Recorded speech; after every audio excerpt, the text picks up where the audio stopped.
Welcome to another episode of Thrasher Opera House Presents. It's the last week of May already, somehow. Somehow already. And we're gearing up for a show with Corky Siegel. And we're looking forward to that show with Corky Siegel. Absolutely. And Randy Sabien. Yes, both of them have been at Thrasher a couple of times, so I figured why not talk about their past shows, because no two Corky shows are alike. He always brings somebody different with him. We've had them each here separately. We've had them here together before, and I've only witnessed a handful of the shows, but you've got to see all of them. So I was wondering if you could tell us about the time Corky came with the Siegel Schwall Band, because I think that was kind of a moment in time, a memorable event. It was a memorable reunion. And really, to point out something else you just said, the only common denominator between his shows is that they're all really good. Yeah. And he's a great musician. Right. The Siegel Schwall show was great on a number of levels. Rollo was playing bass, Sam Lay was on drums, and it was the Siegel Schwall Band. And for people that are your age who never saw it, you don't know much about that. I do have It's a band that was a long time ago. Well, I have two Siegel Schwall albums, okay, vinyl. And the last time Corky was here, I had him sign those two albums. Oh, that's great. Isn't that cool? It is cool. Anytime I can do that, I have a couple, like I had J.D. Souther autograph the Eagles record I have that he had some songs he had written on, and there's a couple others. So anyway, it's a collection I got from my mother-in-law. So nice. But anyway, Siegel Schwall.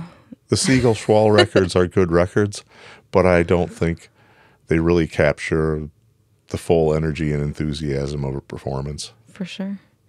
One thing I have noticed about Corky is the range of genres he plays. So the Siegel Schwall Band is blues, right? Absolutely. Okay. Absolutely. That's how I would describe it listening to it. And Corky and Jim were both serious students. And he tells a lot of stories from the stage about his early days as a musician and playing in those blues clubs and with other blues musicians and what that was like. I won't give away any of those stories because you have to come to a show to hear them. That's right. But so he does this blues, but he also has kind of, I don't know if he made up the genre of chamber blues or if that already existed, but it might be essentially... Yeah, his brand, essentially bringing chamber music and blues music together. So you've got like the violin and all of these sort of orchestra classical instruments paired with the harmonica, mixing classical and blues. So we've had that show before too. And that was a cool show. It is a cool show. And I'm sure hopefully we'll have that come back because it sounds phenomenal in the opera house space. And then we have had times where he's brought guests with him. Ernie Watts he's brought with him before, and this time Randy Sabien. And maybe I'll let you talk more about Randy because I did not see Randy's solo show when he was here. Well, Randy's had a real professional career for over 40 years, maybe close to 50 years. And that's a pretty good accomplishment for a jazz violinist, I think. And he plays with a really high level of technical proficiency and a lot of enthusiasm. And he's a good, down-to-earth, regular person on top of it. Yeah. I think one thing we'll see on Saturday night is a really good banter between Corky and Randy. They've known each other a long time and haven't been able to perform in person with each other for a long time. So I have a feeling that there's just going to be some really good moments on stage now that they can finally play together in person again. I did sit down and talk with both of them in an interview, which ended up being a little long to include on the podcast, but we did put it on our YouTube channel. So if you're interested in hearing from Corky and Randy directly, you should go to our YouTube channel and listen to the full interview. But for today, we just wanted to tell folks a little bit more about what the show on Saturday would be like. If you want to see a couple of extremely high-level musicians that are jazz and blues legends in their own rights, this is the time and place to do it. Yeah.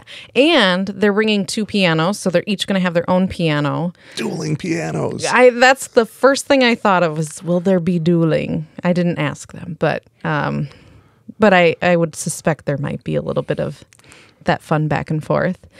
And yeah, I think the tickets are selling extremely well. I'm sure we'll sell a bunch more before the show. So if you are thinking about going, I would encourage folks to get out there, thrasheroperahouse.com, and pick them up now before they're gone, because there's a chance they actually might be gone by this weekend. What a great way to spend Memorial Day weekend. Absolutely. You know, the show is at the end of the day, so you have plenty of time to be out on the lake or doing whatever, barbecuing and all that kind of stuff during the day. Good point. It doesn't take the whole weekend. No, it's right here in your own backyard, people, and it doesn't take too long to get here from really anywhere. Madison, Milwaukee, it's only an hour and a half. And, you know, you can do all your weekend festivities and then end it with a show on Saturday. And then you still have Sunday and Monday because it's a holiday weekend. Right. And you'll feel good about going and doing those things because you just saw some great music. Absolutely. So I think that's it for this week. I'm going to just do a little preview to something we're talking about next week. June 5th, Green Lake is celebrating their 175th anniversary.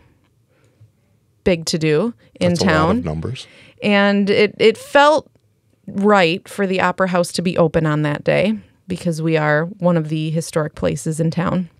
So we're going to be giving 3 historic tours that day. One at 12:30, 1:15, and 2 o'clock. It'll be myself and Robbie. So if you watched the Robbie episode, people really liked the Robbie episode.